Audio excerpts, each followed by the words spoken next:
গতকাল মমতা বন্দ্যোপাধ্যায় যখন হাইকোর্টে গেলেন মামলা লড়তে ভোট পরবর্তী সন্ত্রাসের জন্য, তখন হাইকোর্ট চত্বরে আকাশ বাতাস মুখরিত হয়ে গেল চোর চোর শব্দে। একটা সময় তিনি যখন ওই মসনদে বসেছিলেন, গোটা রাজ্য জুড়ে তৃণমূল দেখলেই সাধারণ মানুষ থেকে সমস্ত কর্মীরা, রাজনৈতিক কর্মীরা চোর চোর বলে স্লোগান দিতেন। সেই মমতা বন্দ্যোপাধ্যায় এখন প্রাক্তন এবং তিনি হাইকোর্টে লড়তে চলে গিয়েছেন। আবারও একটা স্টান্টবাজি, সেটা নিয়ে গতকাল রাতে বলেছি। কিন্তু এখানে চোর চোর শব্দে আপত্তি থাকতেই পারে, তার কারণ প্রমাণিত না হওয়া পর্যন্ত তো কাউকে চোর বলা যায় না সংবিধান অনুযায়ী। আচ্ছা, আপনাদের আমি দুটো নাম বলছি, এই দুটো নামের মধ্যে একজন কেউ কি চেনেন? শামীম আহমেদ, তৃণমূল কংগ্রেসের নেতা। কতজন চেনেন লিখবেন। আচ্ছা, দিলীপ মণ্ডল চেনেন? দেখুন, আমার বিশ্বাস আপনাদের মধ্যে একটা বিরাট অংশের মানুষ এদের কাউকেই চেনেন না, তাই না? কিন্তু আপনি কল্পনা করতে পারেন এই দুজনের যে সম্পত্তির হদিশ আজকে আপনাদের আমি দেখাবো, আপনারা আপনাদের চক্ষু চড়ক গাছ উঠে হয়ে যাবে যে এই দুই নেতা, যার নাম আপনি শোনেননি হয়তো কখনো জীবনে, হয়তো যারা শুনেছেন তারা গুটি কয়েক মানুষ, তাদের এত সম্পত্তি থাকতে পারে। আপনি না দেখলে ভিডিওটা আপনি বিশ্বাস করতে পারবেন না, আপনার নিজের চোখে অবিশ্বাস বলে মনে হবে। দেখুন, পশ্চিমবঙ্গের জিডিপি মোটামুটি যেটুকু মনে রয়েছে ওই 23 লক্ষ কোটি টাকার কাছাকাছি পর্যন্ত। আমার বিশ্বাস প্রপারলি যদি তৃণমূল কংগ্রেসের নেতা নেত্রী ছোট মাঝারি সব যদি এদেরকে ঠিকঠাক ভাবে সার্চ করা হয়, পশ্চিমবঙ্গের যত জিডিপি অত পরিমাণ টাকা নিশ্চিতভাবে এদের সবার কাছ থেকে বেরোবে। অর্থাৎ এদের কাছ থেকে ইডি সিবিআই যদি টাকাগুলো উদ্ধার করে নিতে পারে, তাহলে পশ্চিমবঙ্গের এক লাফে জিডিপি ডবল হয়ে যাবে। আজকে দেখাবো আপনাদের সামনে সেই অবিশ্বাস্য চিত্র। নমস্কার, welcome to simple as a বিষয়। আপনাদের সকলকে স্বাগত জানিয়ে শুরু করছি অত্যন্ত গুরুত্বপূর্ণ একটি পর্ব। কিন্তু এত মূল্যবান ভিডিও দেখাবো আর আপনাদের একটু জ্বালা যন্ত্রণা দেব না, তা তো হয় না। একটু তো জ্বালা যন্ত্রণা সহ্য করতেই হবে। আমি একজনের বক্তব্য শোনাবো, তিনি হচ্ছেন আপনাদের মুখ্যমন্ত্রী ছিলেন 15 বছর। তিনি বারবার আপনাদের সামনে একটা কথা বলে গিয়েছেন, আমি 1 টাকা মাইনে নিই না, আমি পারলে কোটি কোটি টাকা নিতে পারতাম, পেনশন নিন না, হ্যান নিন না, ত্যান নিন না। আমাকে চোর বলছে, আমি শোনাবো। আমি জানি খুব আপনাদের অসুবিধা হবে, কিন্তু একটু তো শুনতে হবে কষ্ট করে, ধৈর্য তো বাড়াতে হবে। তার কারণ পরবর্তী ওই চিচিং কি বলে, চিচিং ফাঁকের ওই খাজানা, সেটা আপনাদের সামনে আলিবাবা 40 চোরের মতো সেই চিচিং ফাঁকের খাজানাটা দেখাবো আপনাদের। শুনুন কি বলেছিলেন। আর যাদের কোনো কাজ থাকে না, তারা নেই কাজ তো খই ভাজ, শুধু আমাদের চোর বলে বেড়ায়। ওদের লজ্জাও করে না। ওদের জানা উচিত ওদের সরকার আছে, পার্লামেন্ট থেকে আমি কয়েক কোটি টাকার পেনশন পাই, আমি নিইনি 2011 সাল থেকে। শুনলেন তো? তিনি বলতেন যে আমাকে দেখে চোর বলে, আমি চোর জানি না। তিনি সেটা তো আইন বলবে, প্রমাণ করতে হবে। সাধারণ মানুষ পরিষ্কার জানে যে প্রাক্তন মুখ্যমন্ত্রী কি, কিন্তু সেটাকে প্রমাণ করতে হবে। আমি এখানে আপনাদের সামনে একটা ভিডিও দেখাই, দু তিনটে ভিডিও দেখাবো, তার মধ্যে একটা ভিডিও দেখায়। হ্যাঁ, প্রথমে কোনটা দেখাই? আচ্ছা, একেবারে বেনামি একজন শামীম আহমেদ, হয়তো অনেকে দেখে ফেলেছেন। শামীম আহমেদ শিবপুরের একজন নেতা। শামীম আহমেদ তিনি তৃণমূল নেতা হলেও আসলে পদাধিকারী ছিলেন তার ওয়াইফের নাম শামীমা বানো। তিনি ওই শিবপুর চত্বরের কোন একটা ওয়ার্ডের তিনি কাউন্সিলর। তো সেই কাউন্সিলরের সঙ্গে মানে এই আপনার শামীম আহমেদের সঙ্গে তার হাজবেন্ডের সঙ্গে অরূপ রায়, তৃণমূল কংগ্রেসের এমএলএ, খুবই নাকি তাদের একটা ঘনিষ্ঠতা। তো তার বাড়িটা বাইরে থেকে দেখলে আপনি বুঝতে পারবেন না, মনে হবে যে একেবারে গরিব একটা মানুষ, বাইরে থেকে বুঝতে পারবেন না। বাড়ির ভেতরে ঠিক যেন ওই চিচিং ফাঁকের রহস্য। ওই চিচিং ফাঁক বললে যেমন খুলে যায়, সেরকম খাটের মধ্যে, সেগুন কাঠের খাটের মধ্যে সোনার পাত লাগানো।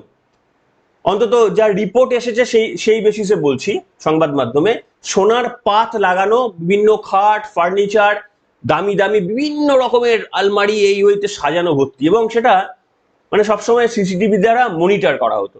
সেটাকে পুলিশ বাজেয়াপ্ত করেছে। আপনাদের ভিডিওটা দেখাবো। এনার নাম কিন্তু আপনারা আশা করি কেউ শোনেননি, দেখুন।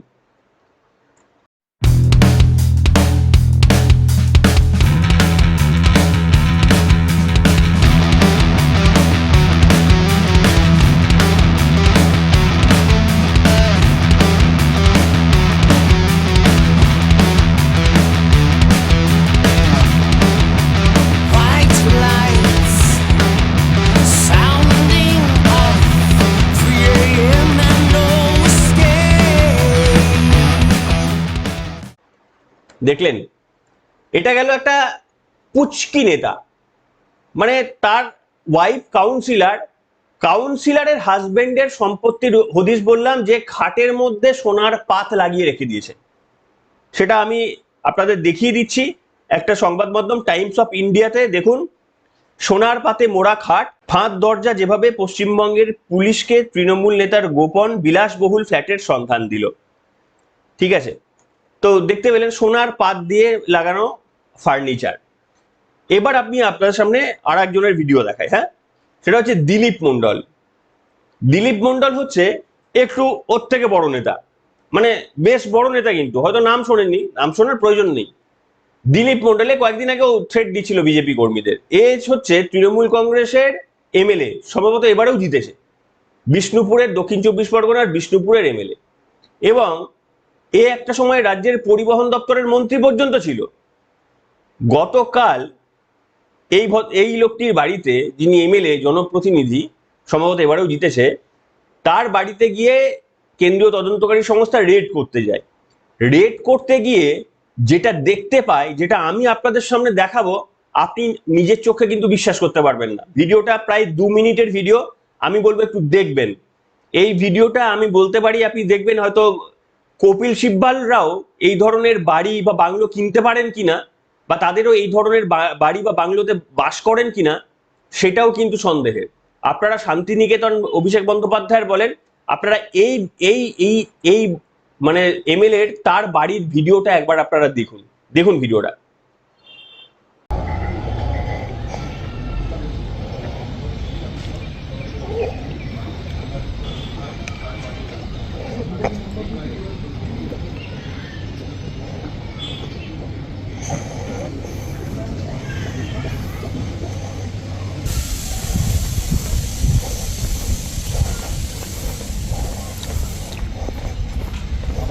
সেই বাড়ির সামনে রয়েছে সুইমিং পুল, সুইমিং পুলের সামনে লজ, এবং এই জায়গাটাই কিন্তু সেন্ট্রাল ফোর্স ঘিরে রেখেছিল। আমি চিত্রপাতি সুরেন্দ্র এবং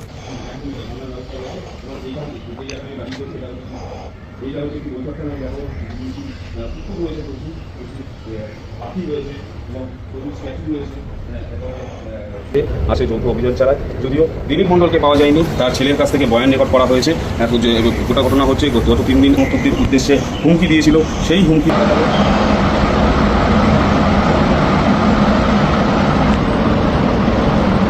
দেখো, আমি শুধু একটু বলবো, পিছন দিকে একটু দেখানো যাচ্ছে একটি পুকুর, পুকুরের মধ্যে রয়েছে ফোয়ারা এবং বেশ কিছু স্ট্যাচু রয়েছে এখানে।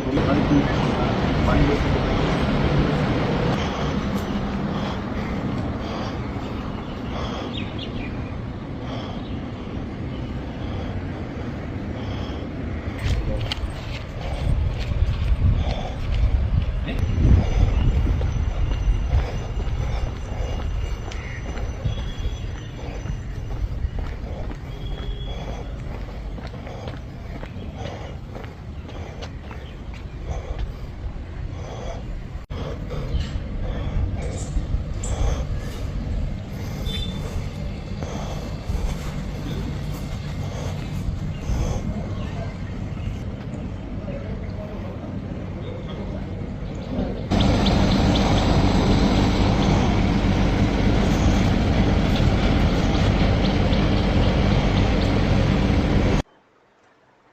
দেখলেন, কি বিশ্বাস হলো নিজের চোখে?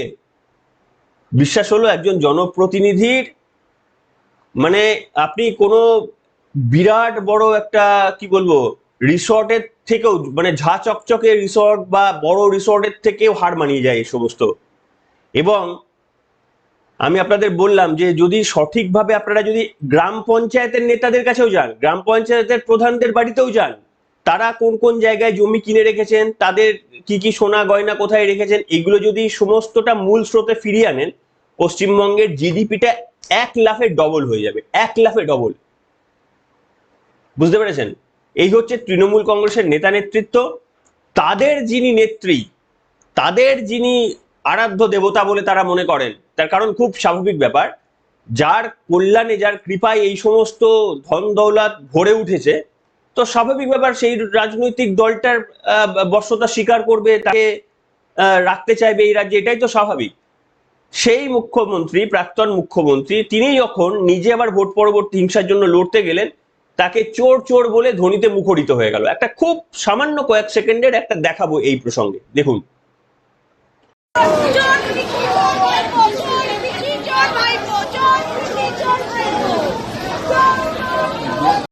তো এই হচ্ছে তাদের লিডার, প্রাক্তন মুখ্যমন্ত্রী, তাকে দেখে চোর চোর সম্বোধনে ভূষিত হয়ে গেল। একটা সময় যে হাইকোর্টে কার্যত তৃণমূলপন্থী আইনজীবীদের দখলে ছিল এবং সেখানে বিচারপতিদের পর্যন্ত ভয়ে কার্যত থাকতে হতো, তাদের ইজলাসকে ভেবে নির্দেশ দেওয়ার মতো পরিস্থিতি হতো যে তৃণমূলের বিরুদ্ধে কোনো নির্দেশ হলে আয়দা তাদের নামে বাইরে পোস্টার পড়বে কিংবা তাদের নামে অভব্য ভাষায় গালিগালাজ হবে। এমনকি তার হাজবেন্ডের নিয়েও, এক বিচারপতির হাজবেন্ডকেও কিভাবে আইনতভাবে তৃণমূল কংগ্রেস কেস দেওয়ার চেষ্টা করেছিল সেটাও আমরা দেখেছি। তো এইখানে আমাদের বক্তব্য হচ্ছে যে এইগুলো নিয়ে কি করা যায়। এই যে চিচিং ফাঁকের মতো, এই তো তদন্ত হচ্ছে, পুলিশ ইতিমধ্যে বা কেন্দ্রীয় বাহিনী ইতিমধ্যে এগুলোকে মানে সিজ করতে শুরু করেছে। তো এগুলো মূল স্রোতে ফেরাতে হয়। এবং এই যে কাঠামোগুলোকে তাহলে কি করা যায়, এই যে কাঠামোগুলো বৈধ না অবৈধ আমরা তো জানি না। যদি অবৈধ হয় তাহলে এই তিলজলায় যেরকম ভাবে কাঠামো ভেঙে দেওয়া হলো, তাহলে এই কাঠামোগুলোকে কি করা যায় বলুন তো। আচ্ছা দেখুন তো, এই ভিডিওটা যেটা দেখাচ্ছে এটা পশ্চিমবঙ্গের ভিডিও। উত্তরপ্রদেশ থেকে ঝাঁকে ঝাঁকে বুলডোজার নিয়ে আসা হচ্ছে। আগেও দেখিয়েছিলাম, এই প্রসেসটা কন্টিনিউ চলছে। তার কারণ পশ্চিমবঙ্গে বললাম না, ওই 23 লক্ষ কোটি টাকা, ধরুন আমি একটা অ্যাপ্রক্সিমেট অ্যামাউন্ট বলছি, যদি তৃণমূল কংগ্রেসের সব নেতাদের মধ্যে ছড়ানো থাকে, তাহলে সেই টাকা জোগাড় করতে, অবৈধ জায়গাগুলোকে দখলমুক্ত করতে তো লাগবে বুলডোজার। দেখুন তো উত্তরবঙ্গের একটা ভিডিও চিত্র।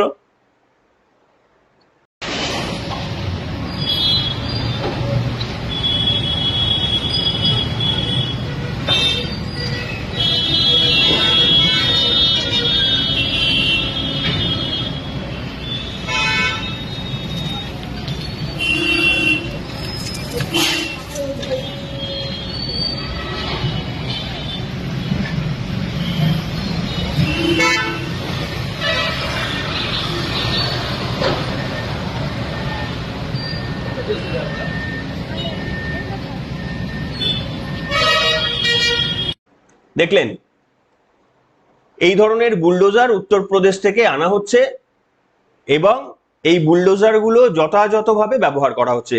এই বুলডোজারগুলো যদি ব্যবহার সঠিকভাবে না করা হয় তাহলে সেটাই কিন্তু মানে ব্যতিক্রমী চিত্র। এবং পশ্চিমবঙ্গের মানুষ এই কারণে বিজেপিকে ক্ষমতায় আনেনি। বিজেপিকে শুধু ক্ষমতায় আনেনি এই কারণে যে তোমরা একটা স্বচ্ছ প্রশাসন দেবে, এটার জন্য কিন্তু শুধু এটার জন্যই পশ্চিমবঙ্গের মানুষ কিন্তু বিজেপিকে আনেনি। বিজেপিকে পশ্চিমবঙ্গের মানুষ ক্ষমতায় এনেছে যে তোমরা ক্ষমতায় আসার পর আমাদের সঙ্গে 15টি বছর ধরে হয়ে চলা এই অন্যায়ের হিসাব পাই টু পাই তোমরা বুঝিয়ে দেবে। আজকে এই খাটের পালঙ্কে যারা সোনা দিয়ে মুড়ে রেখেছে, কিংবা আলিশান বাংলোতে মানে একটা সামান্য এমএলএ হয়ে একেবারে ধনপতি কুবেরের মতো যাদের জীবনযাত্রা কোনো রকম আয়ের হিসাব যারা দেখাতে পারে না, তারা কোথা থেকে এই সম্পত্তি করলো? সুজিত বোসের মতো লোকজন থেকে শুরু করে এরা কোথা থেকে এই সম্পত্তি করলো, এই হিসাব পাই টু পাই পশ্চিমবঙ্গের মানুষের সামনে রাখতে হবে। বিরোধী দলনেতা যিনি ছিলেন এক সময়, আজকে যিনি মুখ্যমন্ত্রীর চেয়ারে বসেছিলেন, দীর্ঘদিন ধরে তিনি যখন বিরোধী দলনেতাও ছিলেন, তার কাছে সাধারণ মানুষের এটাই দাবি। আর সেই কারণেই পশ্চিমবঙ্গের মানুষ তাকে বিরোধী দলনেতা থেকে সরাসরি মুখ্যমন্ত্রীর চেয়ারে বসিয়েছেন। তিনি অসাধারণ কাজ করছেন, মাত্র কয়েকটা দিন সময় পেয়েছেন, তা নিয়েই প্রথম দিন থেকে যা যা তিনি কাজ করছেন, মানে নো কমপ্লেন টিল নাও, এখনো পর্যন্ত তার সম্পর্কে কোনো কমপ্লেন নয়। তার কারণ তিনি তিলজলায় ওই ঘটে যাওয়া ঘটনার 30 ঘন্টার মধ্যে বাড়িটিকে ভেঙে ফেলার জন্য ব্যবস্থা করলেন। শুধু তাই নয়, এই মুহূর্তে ওই পুর এবং নিগমের দায়িত্বে ভারপ্রাপ্ত মন্ত্রী অগ্নিমিত্রা পল পর্যন্ত বলেছেন যে আমরা সময় দেব, আমরা বলবো তোমাদের যাদের কাছে নথি আছে তারা নথি জোগাড় করে রাখো, যদি নথি দেখাতে না পারো তাহলে ডেফিনেটলি ওই অবৈধ বিল্ডিং গুলো আমরা ভেঙে দেব। তার কারণ মানুষের মৃত্যু কূপ এগুলো আমরা হয়ে রাখতে দেব না। শুধুমাত্র জয় বাংলা বলতে একদিন আর মমতা বন্দ্যোপাধ্যায়ের ভোট ব্যাংক হয়েছিলে বলে তোমরা অবৈধভাবে পশ্চিমবঙ্গের জায়গা দখল করে রাখবে, এটা হতে দেব না। কে বলছে? পুর ও নগর উন্নয়ন মন্ত্রী বোধহয় এই মুহূর্তে, বা ডুয়েল মন্ত্রিত্বের দায়িত্বে আছেন, নারী এবং শিশু কল্যাণের সঙ্গে সঙ্গে এই দায়িত্বেও রয়েছেন তিনি, অগ্নিমিত্রা পল। তিনি কি বলছেন আমি শোনাবো। এনওসি যদি না পাওয়া যায়, যে বিল্ডিং ইললিগাল, আমি আবার করে বলছি, নোটিশ দেওয়া হবে, সময় দেওয়া হবে, আধিকারিকরা যাবেন, যদি কোনোভাবে রেকটিফিকেশন করা সম্ভব হয় আমরা তাকে সেই সুযোগ দেব। কিন্তু এই রকম বাড়ির মতো যেখানে সিঁড়িটা এত সরু যে দুটো লোকও দাঁড়াতে পারছে না, এবং যে অ্যাক্সিডেন্টের জন্য আজকে এই মালিক দায়ী, এই লোকগুলো মরলো এই মালিকের জন্য, সুতরাং এই বাড়ি তো আমরা রাখতে পারবো না। দিদি, শহরে এমন অনেক বহুতল আছে যেগুলো নির্মীয়মান, সেগুলোকেও যথাযথ নিয়ম মেনে হয়নি। ডিপার্টমেন্টকে বলেছি সমস্ত এই ধরনের মিউনিসিপ্যালিটি যেখানে যেখানে ইলিগাল বাড়ি রয়েছে, আমাদের মেয়র সাহেবরা চিঠি দিয়ে উত্তর দিন, আমরা চিঠি পাঠাচ্ছি কতগুলো এরকম ইলিগাল বাড়ি রয়েছে এবং সেই বাড়িগুলো কেন বানানো হয়েছে এবং সেই বাড়িগুলো স্টপ করার জন্য আপনারা কি করেছেন তার লিখিত তারা মেয়রের কাছে জানতে চেয়েছেন, মেয়রের কাছে জানতে চেয়েছেন, সমস্ত মেয়রের কাছে আমরা পাঠাবো।